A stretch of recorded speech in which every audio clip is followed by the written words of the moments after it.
Bom, nós estamos no nosso mês da família e nós estamos vendo princípios bíblicos sobre o casamento. Como é que nós podemos ajudar outras pessoas com os seus casamentos e também, muitas vezes, como nós podemos ajudar o nosso próprio casamento. Às vezes o seu casamento mesmo está passando por uma crise. E nós começamos a ver na verdade na outra semana, né? Semana passada foi Dia das Mães, a gente interrompeu. Na outra semana nós começamos a ver esse tema, né? Cônjuges transformados, famílias transformadas, e começamos a trabalhar então como nós podemos dar e ter esperança bíblica para o casamento. Nós vimos que nós precisamos, como cristãos, estar preparados para dar a razão da esperança que nós temos no Senhor Jesus, inclusive no que se refere ao casamento. E nós vimos que o primeiro passo para termos essa esperança e darmos essa esperança é começar olhando para si, começar olhando para a sua própria vida, né? Ou essa pessoa que você está ajudando começar a olhar para a própria vida dela, porque normalmente quando a pessoa está com um problema no casamento, o problema é sempre o outro, não é verdade? O problema é sempre o marido, ou o problema é sempre a esposa, e o problema nunca foi eu, né?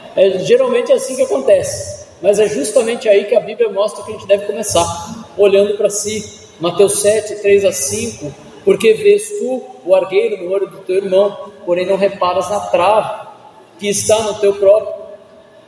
Ou como dirás ao teu irmão, deixe-me tirar o argueiro do teu olho, quando tens a trave no teu? Hipócrita, tira primeiro a trave do teu olho, e então verás claramente para tirar o argueiro no olho do seu irmão. E então nós vimos alguns textos bíblicos que dão esperança bíblica. Vimos Mateus 11, 28-30, que mostra que a nossa esperança ela está baseada na submissão ao Senhor Jesus, que oferece um fardo leve e um jugo suave. Nós vimos que Romanos 8, 28-29 mostra que temos esperança na certeza de que Deus faz todas as coisas cooperarem para o bem.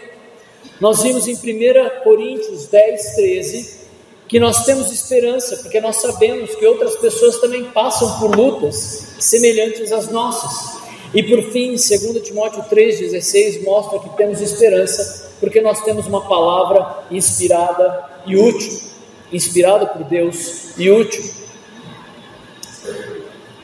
Nós então vimos alguns princípios bíblicos sobre o relacionamento marido e mulher, baseado naquele material que eu já apresentei para vocês, o Autoconfrontação, lição 14. Vimos o ponto de vista de Deus sobre o casamento. Nós vimos que o casamento não é uma conveniência social, nem uma simples invenção para que duas pessoas vivam juntas. Ele é ordenado por Deus como uma aliança de companheirismo e complementação mútua, e tem o propósito de guardar os cônjuges um para o outro no relacionamento físico. Também vimos que a união conjugal foi projetada para ser um relacionamento de unidade e permanência em uma só carne, refletindo o relacionamento amoroso entre Cristo e a sua igreja. E nós vimos que a nossa esperança, então, se você é casado, a palavra de Deus o instrui e ordena a amar o seu cônjuge. E se você é crente no Senhor Jesus, você já recebeu o que precisa, né, para capacitá-lo a fazê-lo. E ainda que o seu cônjuge jamais pratique amor bíblico, você pode ter paz e também fazer a sua parte para promover a harmonia no lar, lembrando que você não é responsável por mudar a outra pessoa, mas por examinar continuamente a si mesmo de modo bíblico.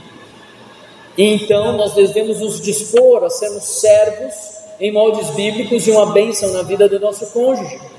Você pode estar certo de que Deus vai operar todas as coisas para o bem dentro do relacionamento conjugal, e ninguém, nem mesmo um cônjuge descrente, sem amor ou rebelde, pode impedir a ação de Deus. E hoje nós chegamos onde nós vamos falar especificamente sobre o papel do homem no casamento. Eu não sei se você percebeu, mas na adaptação do hino de oração pela pátria, nós temos uma frase que parece estranha. Ela fala: a minha família varonil. Varonil vem de varão, dá um aspecto da masculinidade. E aí eu estava pensando, nossa, será que faz sentido cantar isso para a família? Sim, se faz sentido cantar isso para a pátria, porque a pátria também é feita de homens e mulheres, e ainda assim ela deve ser uma pátria varonil, com características do homem: coragem para enfrentar desafios, certo? Liderança. Você tem essas características na pátria, e você deve ter essas características numa família. E essas características estão relacionadas ao papel do marido. O marido é a parte varonil da sua família, é aquele que dirige, é aquele que guia a família, e deve direcionar sua família espiritualmente, emocionalmente, fisicamente, financeiramente. É o homem que tem esse papel. Mas afinal, o que é ser homem? De onde você tem tirado as suas conclusões sobre o que é ser um homem? Não interessa se você é idoso, se você está na média idade, se você é um jovem. Jovens rapazes, de onde vocês estão tirando a noção de ser homem de vocês? Quem vocês têm observado? Como você define o papel do homem no lar, no trabalho, em relação aos filhos, em relação à esposa? Onde nós estamos procurando o padrão do que é ser homem? Mesmo jovens e mulheres, não se enganem, essa lição é importante para vocês também. Jovens moças que desejam casar devem olhar para essa lição para entender o padrão de Deus para o futuro marido que você deseja ter. Você vai poder inclusive observar o seu pretendente, se você tem algum, se ele tem essas características. Jovens rapazes que desejam casar devem olhar para essa lição como um preparo para o seu futuro casamento, se você deseja casar, buscando desenvolver características que o Senhor espera e entende que faz parte de um marido ideal apresentado nas Escrituras. Mesmo mulheres casadas, como auxiliadoras dos seus maridos, podem orar baseado nessa lição e ajudar os seus maridos a atingir o padrão bíblico para a vida dele. E você, solteiro ou solteira, que talvez não possa se casar, pode aconselhar jovens rapazes e jovens moças, jovens casais, sobre o papel do marido no casamento. Enfim, o objetivo é que todos nós tenhamos a mesma visão, uma visão bíblica do que o marido deve ser, conforme as Escrituras. Há muitas visões do que é o homem bem-sucedido. Eu assisto o YouTube e fica vindo para mim propaganda de investimento. O YouTube acha que eu tenho dinheiro, né? Ele não entendeu ainda. E eu falo para ele, não adianta me falar sobre investimento. Talvez como ter dinheiro, mas como investimento não adianta. Mas ele fica ali, quer investimento, invista aqui. Se você quer ter uma aposentadoria, se você quer não sei o quê. Por que ele faz isso? Porque eu sou uma pessoa de 40 anos assistindo YouTube, um homem de 40 anos casado assistindo YouTube, ele sabe de tudo isso. E ele, como a nossa sociedade, acha que para você ser bem sucedido, você tem que ser rico. Casais inteligentes enriquecem juntos, na verdade tem um livro com esse nome, porque é uma visão da nossa sociedade. Mas alguns vídeos adiante vem uma propaganda sobre saúde, como manter a forma física e não perder massa muscular depois dos 40 anos. Porque afinal de contas, ser bem sucedido como homem é você estar em forma, é você se alimentar bem, né? Ser aquele velho sarado, entendeu? Isso é ser bem sucedido na nossa sociedade. E se isso é bem sucedido, eu estou lascado. Já comecei errado há muito tempo. Porém, há só uma visão do que é ser homem, que é verdadeira, que é apresentada nas Escrituras, como padrão de Deus para os homens, inclusive para solteiros, maridos e pais. E possivelmente você vai ser confrontado com a sua própria visão do que é ser um homem, um marido, e por isso você possivelmente vai ter que mudar o seu conceito sobre o que é ser um marido, para alinhar o seu conceito com as Escrituras, sobre o que ela apresenta sobre o assunto.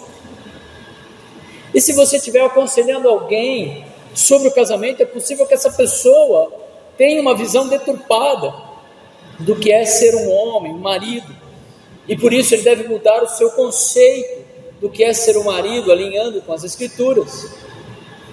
E é por isso que a gente precisa entender, para começar, a dinâmica de mudança bíblica, ou seja, como Deus promove mudanças na vida de todos nós. E isso não é só um princípio de mudança para o casamento, isso é como Deus faz qualquer mudança na nossa vida, ok? Que é o conceito de despojar e revestir. Efésios 4, 22 a 24 diz: quanto à antiga maneira de viver, vocês foram instruídos a deixar de lado ou a despojar-se da velha natureza, que se corrompe segundo desejos enganosos, e se deixar renovar no espírito do entendimento de vocês, e a se revestir de uma nova natureza, criada segundo Deus, em justiça e retidão procedentes da verdade. Veja, Deus sempre trabalha conosco, nos mostrando coisas que nós precisamos deixar de lado, que nós precisamos despojar, para agradá-lo, à medida que nós nos deixamos renovar no nosso entendimento, mudar de ideia. Lembra o que é mudar de ideia? Arrependimento. A palavra arrependimento na Bíblia é metanoia, mudança de ideia, mudança do jeito de pensar. Isso é arrependimento. E à medida que nós mudamos de ideia, que nós nos arrependemos de ideias antibíblicas que nós possuímos sobre qualquer assunto, e nos despojamos e nos deixamos revestir de novas ideias, segundo a palavra de Deus, então nós estamos sendo transformados, nós estamos mudando biblicamente. Percebe? É muito importante colocar algo no lugar. Se você somente tirar o que é errado e não colocar o que é certo no lugar, muito provavelmente o mundo vai colocar outra ideia errada no lugar. Eu sempre lembro de um vizinho que eu tinha.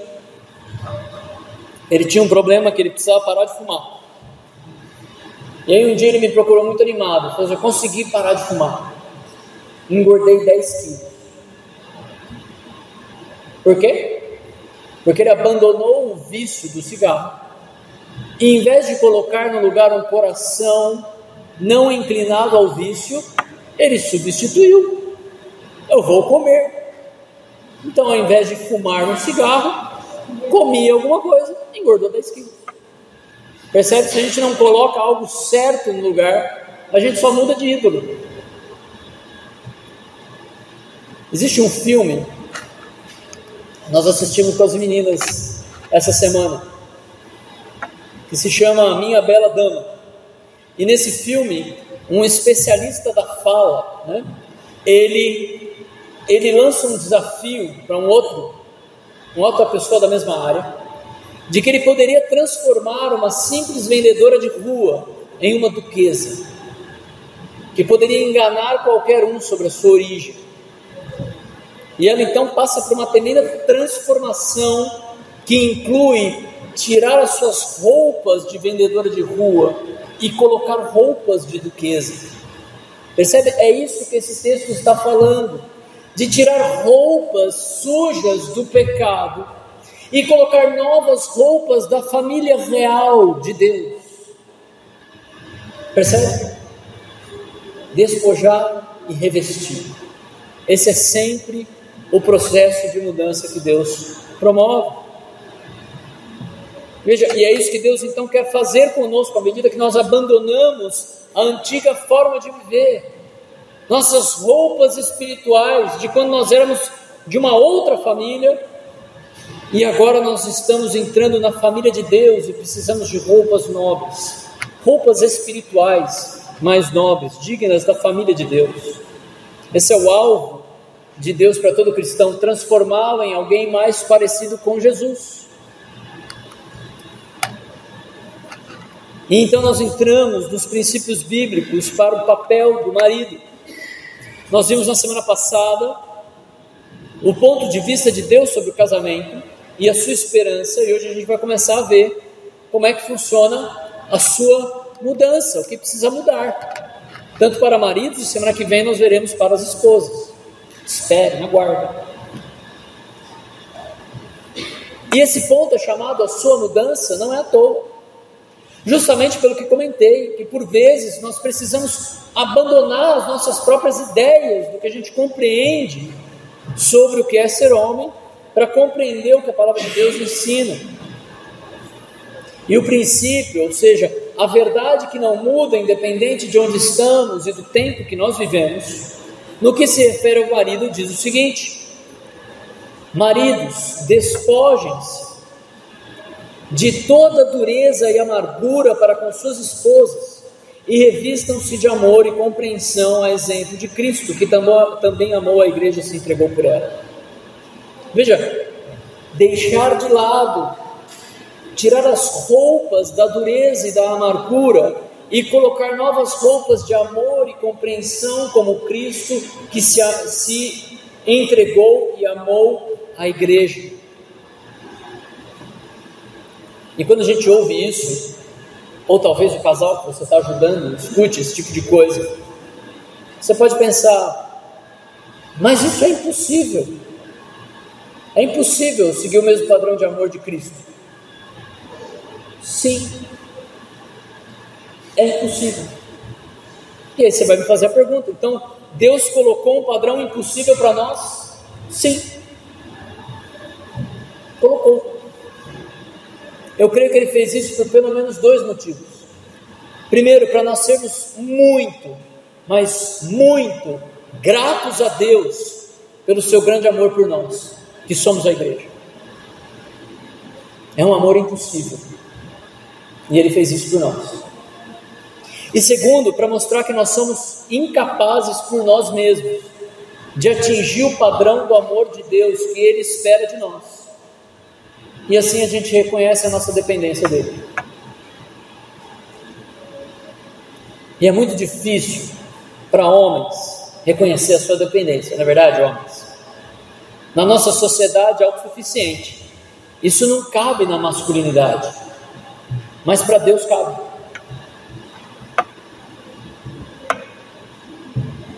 É difícil pedir ajuda quando está perdido, né? Aqui a cidade é menor, a chance da gente se perder é menor, por enquanto, pelo menos. Enquanto a gente está andando, a gente conhece, né? Mas lá de onde a gente vem, é muito possível que você se perca se você não tiver um mapa. E houve vezes que a gente se perdeu, e a minha esposa falava assim: para e pergunta para alguém. Para e pergunta para alguém. E eu ali, né? Não, esposa, deixa comigo, eu sei onde a gente está. Daqui a pouco eu encontro. E daqui a pouco eu estava parado num posto de gasolina, perguntando: nossa, por favor, você pode me indicar como é que eu faço para sair desse bairro, porque eu não consigo. Até que veio o Google Maps, e aí isso me ajuda a lidar com a minha masculinidade, né?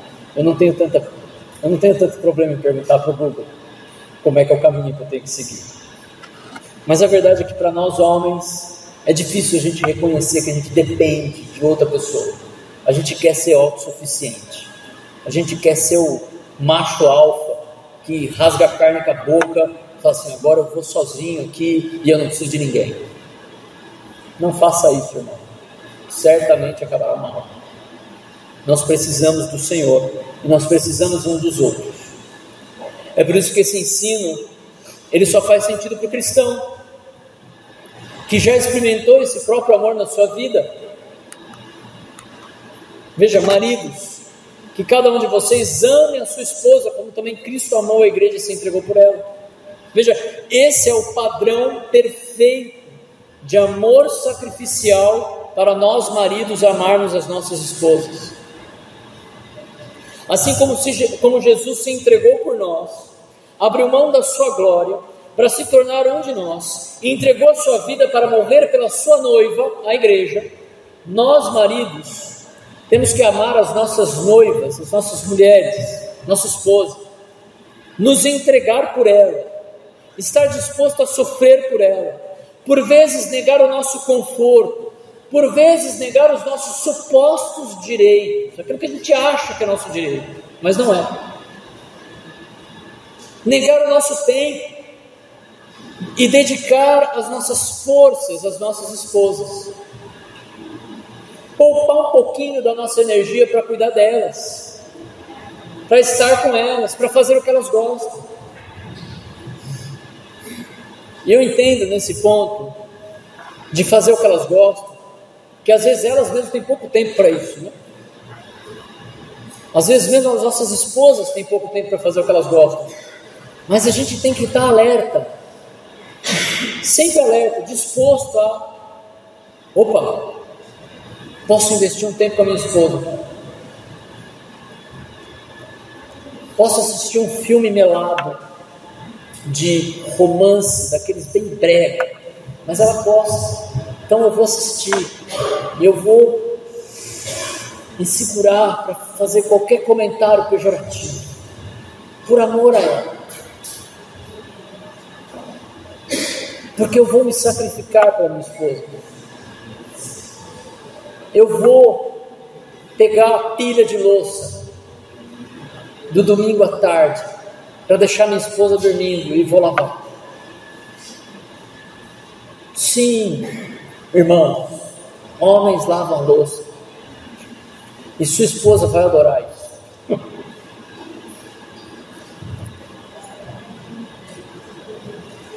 Outro ponto que inclui negar a si mesmo no casamento é que o marido apoia sua esposa em decisões em que ela não esteja pecando.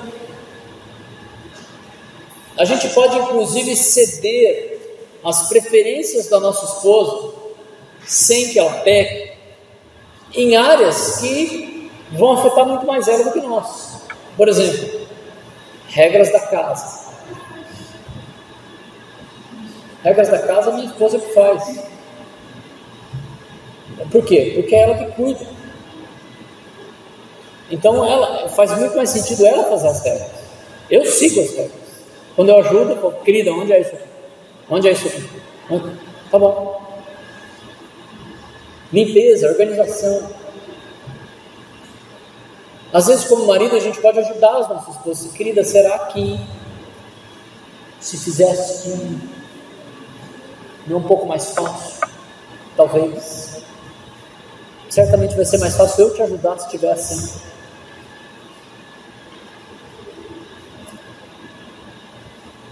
Colossenses 3:19 fala: maridos, que cada um de vocês ame a sua esposa e não a trate com amargura. Muitas vezes nós homens somos insensíveis com a nossa esposa e a gente trata mal, sem paciência, muitas vezes com indignação.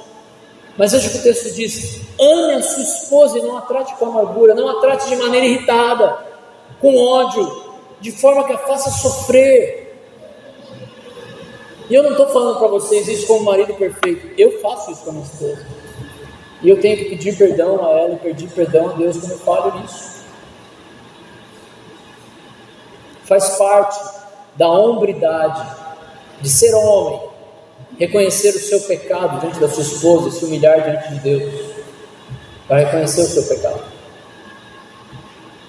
A amargura, ela tem um aspecto na falta de perdão, como o foco naquilo que me desagrada. Ficar constantemente trazendo à memória as ofensas e também os aspectos negativos de uma pessoa. Tiago 3:13-16 fala: quem entre vocês é sábio e inteligente? Mostre as suas obras em mansidão de sabedoria, mediante uma boa conduta. Se pelo contrário você tem no coração inveja amargurada e sentimento de rivalidade. Não se gloriem disso, nem mintam contra a verdade. Então, esta não é a sabedoria que desce lá do alto, pelo contrário, é terrena, animal e demoníaca. Pois onde há inveja e rivalidade, aí há confusão e toda espécie de coisas ruins. Será que esse texto descreve o meu ou o seu casamento em alguns momentos? Mas um exercício que me ajudou muito em alguns momentos do nosso casamento, pela graça de Deus, foi diariamente, no meu tempo de oração, fazer o exercício de pensar em algum motivo para agradecer pela minha esposa. E isso então me ajudava a pensar em aspectos positivos dela, ao invés de alimentar um espírito de rivalidade, como é a nossa natureza, e focar somente no aspecto negativo. Mas eu tive que fazer um exercício mesmo de, todo dia na minha oração, lembrar algo para agradecer a Deus, até que isso se tornou parte dos meus pensamentos diários. E às vezes, de vez em quando, eu tenho que voltar nesse exercício e fazer novamente. Infelizmente, maridos, se a Bíblia nos manda amar as nossas esposas, é porque não é natural de nós.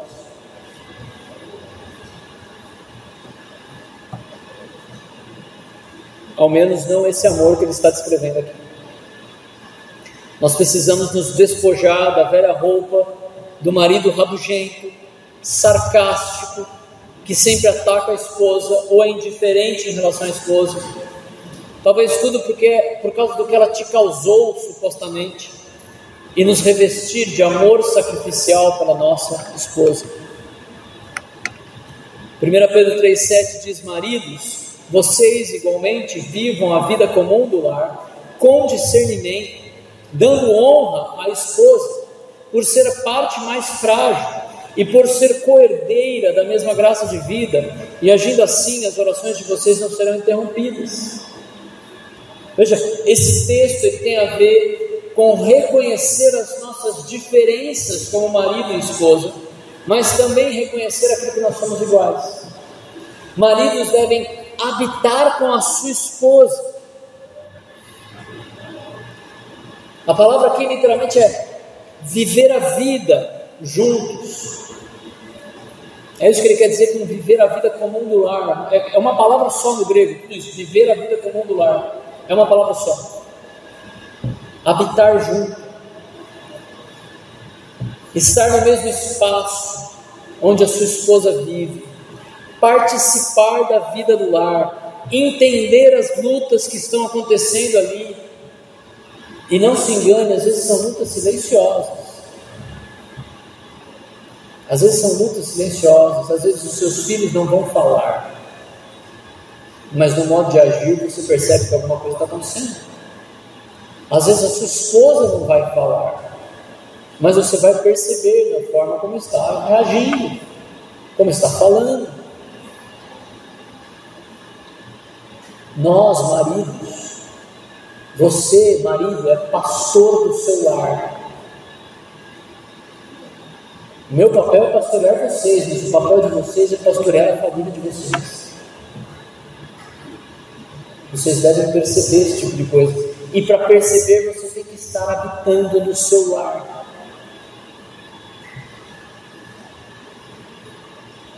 Ele diz para fazer isso com discernimento, com conhecimento, compreendendo a sua esposa, o seu lar, a sua família.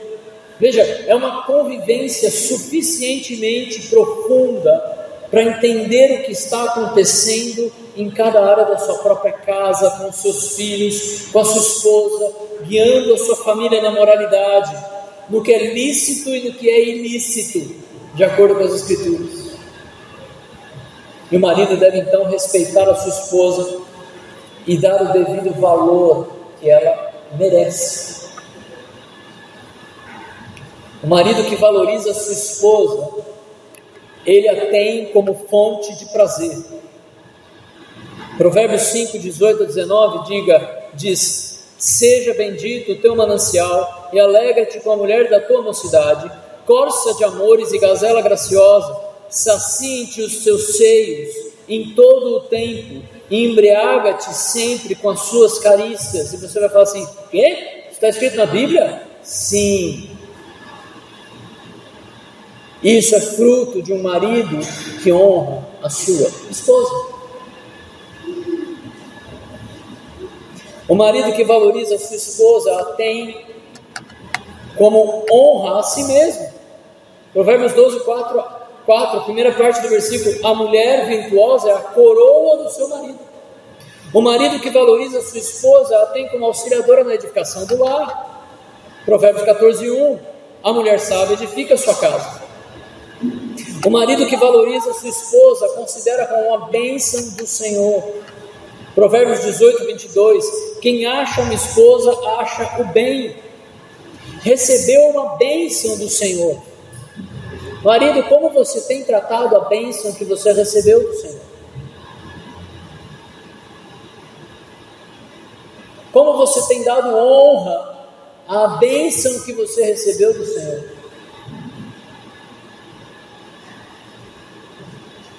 O marido que valoriza a sua esposa a considera mais valiosa do que bens materiais. Provérbios 19, 14, a casa e os bens vêm como herança dos pais, mas a esposa sensata vem do Senhor. Provérbios 31, 10, mulher virtuosa, quem a achará? O seu valor muito excede a de finas joias. Além de respeitar a esposa e tratá-la com honra, o marido reconhece a sua mulher como vaso mais frágil. E a fragilidade aqui não é moral, mas física mesmo. E também emocional. Você não trata a sua mulher como seu amigo, como seu companheiro de futebol. Percebe? Se você fizer isso, você está desrespeitando a sua esposa como vaso mais frágil. Um homem chega para outro homem, bate, dá um tapa nas costas, e aí, como é que tá, não sei o que, tá, beleza, tá, beleza. Bom, com a esposa você não faz isso. E aí, mulher? Derruba a mulher. É vaso mais frágil. Isso não é algo que de forma alguma reduz a mulher. Pelo contrário, isso honra a mulher.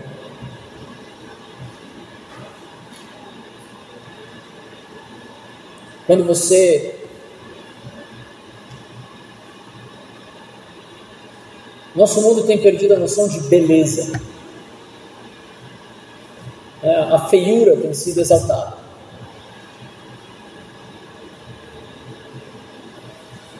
Mas nós devemos honrar as nossas mulheres como vaso mais frágil,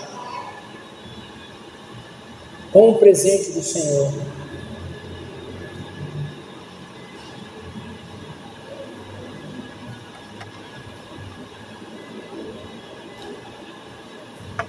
Mas, ainda assim, ainda sendo mais frágil, ela é coerdeira da mesma graça de vida, do mesmo presente recebido da salvação.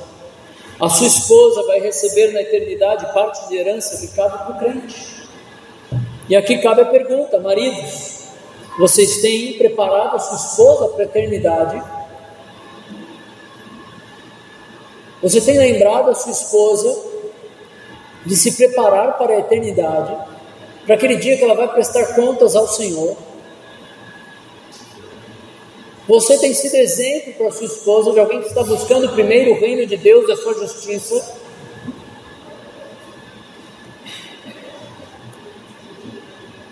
Ou será que a sua esposa que te puxou para a igreja hoje?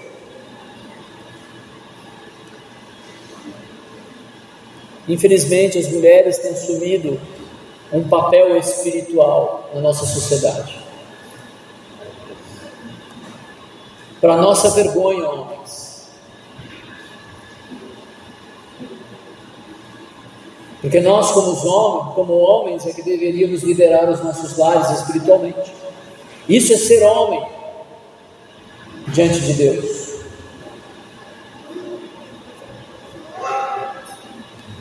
Observe o texto de 1 Pedro 7. Ele termina dizendo que não fazer isso afeta a sua vida espiritual. Você pode achar que está tudo bem com a tua vida espiritual, mas se você não está cuidando bem da sua esposa e do seu lar, o seu relacionamento com Deus é afetado.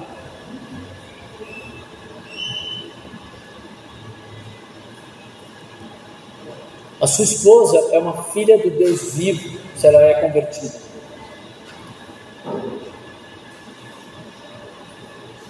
De certa forma, Deus é o seu sogro. Se você acha ruim ter o seu sogro para prestar conta da sua esposa, imagine que você vai prestar conta a Deus da vida dela.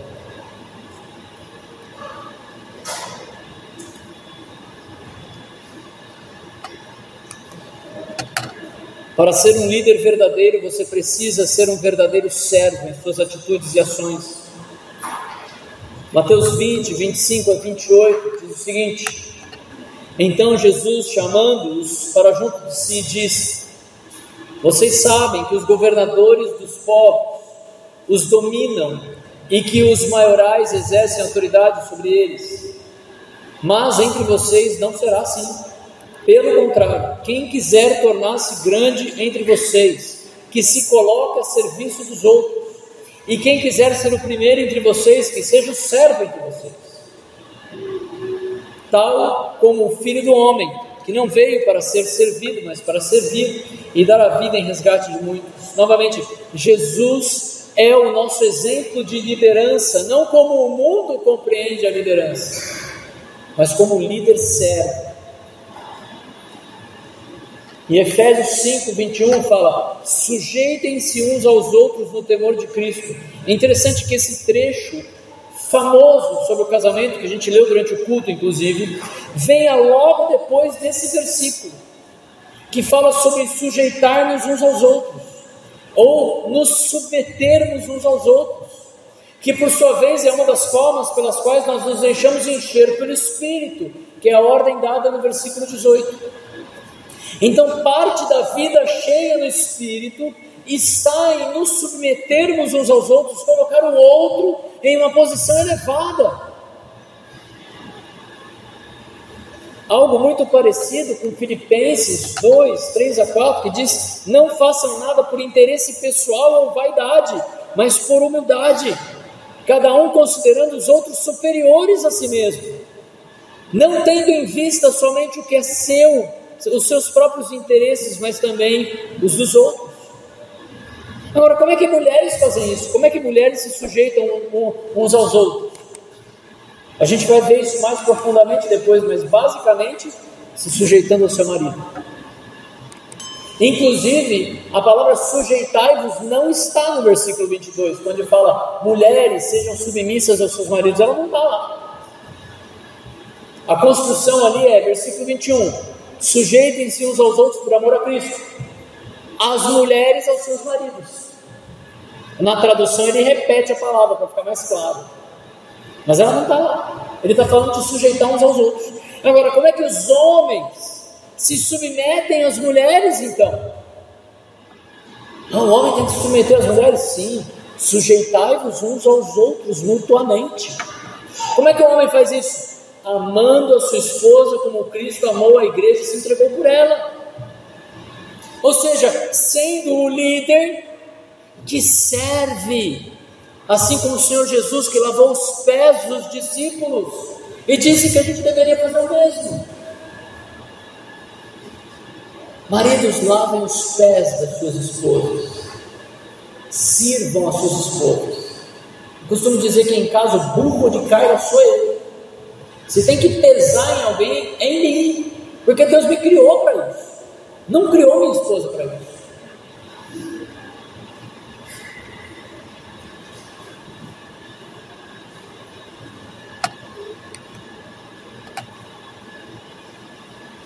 Mateus 5, 25 a 33.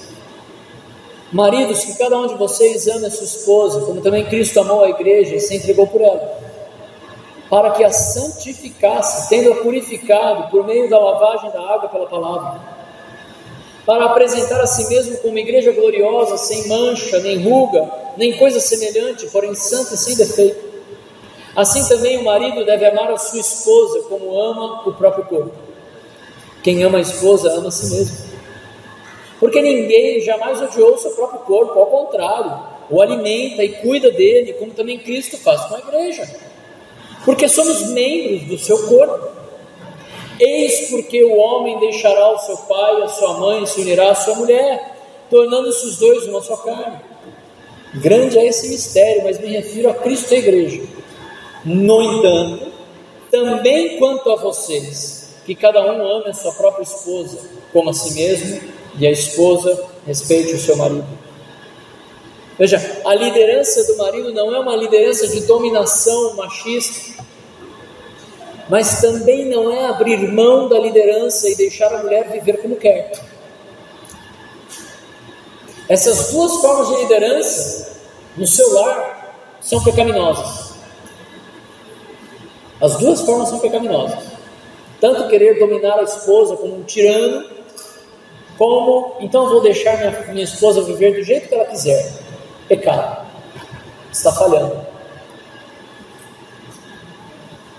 Você, marido, deve liderar o seu lar, à medida que ama a sua esposa sacrificialmente, como vimos, se entregando por ela. Mas qual o objetivo? Por que Jesus amou a igreja e se sacrificou por ela? O que Jesus queria produzir na igreja, que nós devemos produzir nas nossas esposas? Para que a santificasse, tendo-a purificado por meio da lavagem de água pela palavra, para apresentar a si mesmo como igreja gloriosa, sem mancha, nem ruga, nem coisa semelhante, porém santa e sem defeito. O objetivo de Jesus para a igreja é a santificação da igreja, a transformação da igreja numa noiva santa e sem defeito. Marido, esse é o seu alvo para a sua esposa.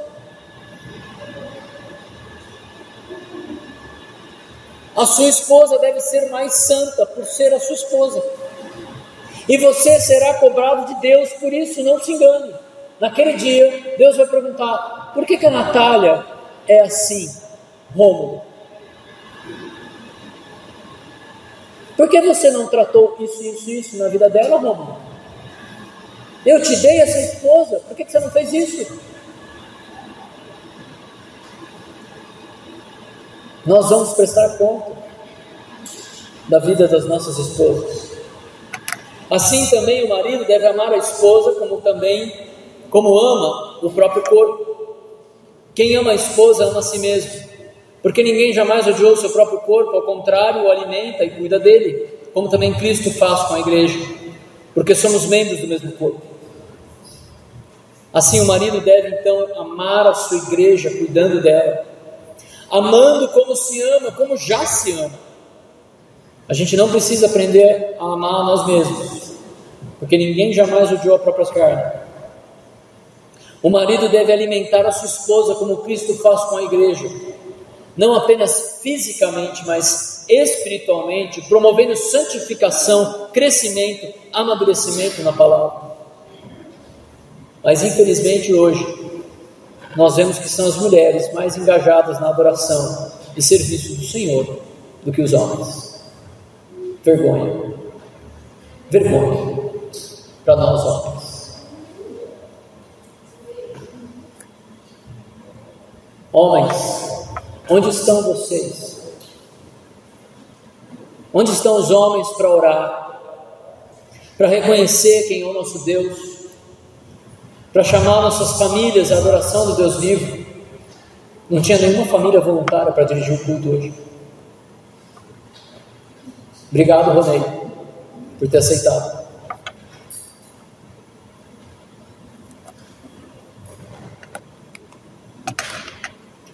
Jó 1:5, eu quero terminar com esse texto. Havia um homem na terra de Uz, cujo nome era Jó. Esse homem era íntegro e reto, temia a Deus e se desviava do mal. Nasceram-lhe 7 filhos e 3 filhas. Tinha 7.000 ovelhas, 3.000 camelos, 500 juntas de bois e 500 jumentos. Também tinha muitíssima gente a seu serviço, de maneira que e este homem era o maior de todos os do Oriente. Os filhos dele iam às casas uns dos outros e faziam banquetes, cada um por sua vez, e mandavam convidar as suas 3 irmãs e para comerem, beberem com eles. E quando se encerrava um ciclo de banquetes, Jó chamava os seus filhos e os santificava.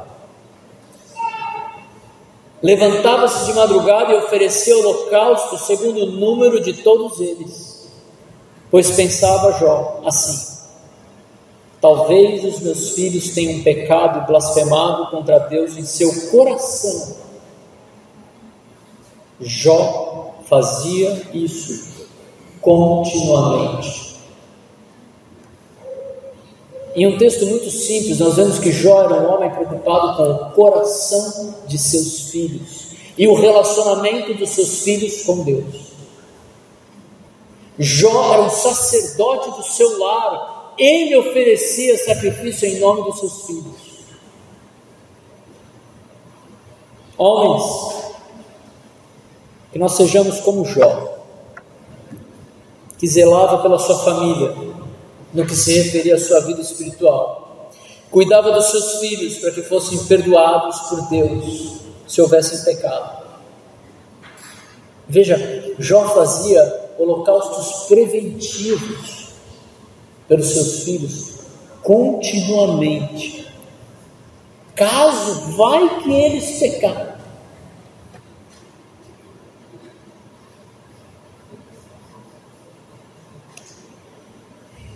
Que nós, homens da Ibre, possamos seguir os exemplos de homens como Jó e o exemplo supremo do Supremo Pastor, o Senhor Jesus Cristo, no cuidado da nossa família, em especial no cuidado das nossas esposas.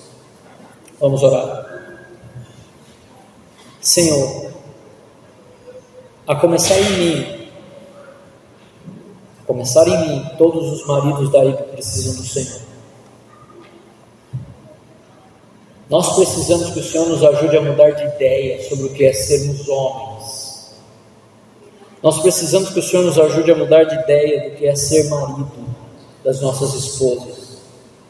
Nós precisamos mudar a forma como nós olhamos para as nossas esposas, Pai. Nós talvez precisamos inclusive mudar a forma como nós enxergamos outras mulheres.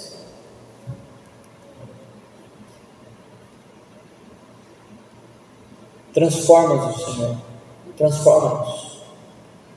Mude o nosso coração, mude as nossas intenções e desejos e propósitos do nosso coração como homens e como maridos, para que a gente possa buscar aquilo que o Senhor deseja. E nós reconhecemos como homens falhos, pecadores, que nós precisamos desesperadamente do Senhor para produzir essas coisas. Nós não conseguimos por nós mesmos.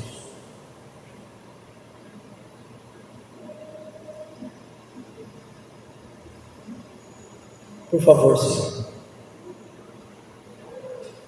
é o que eu oro e peço, suplicando ao Senhor,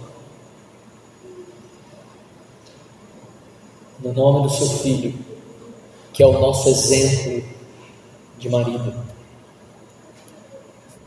Amém.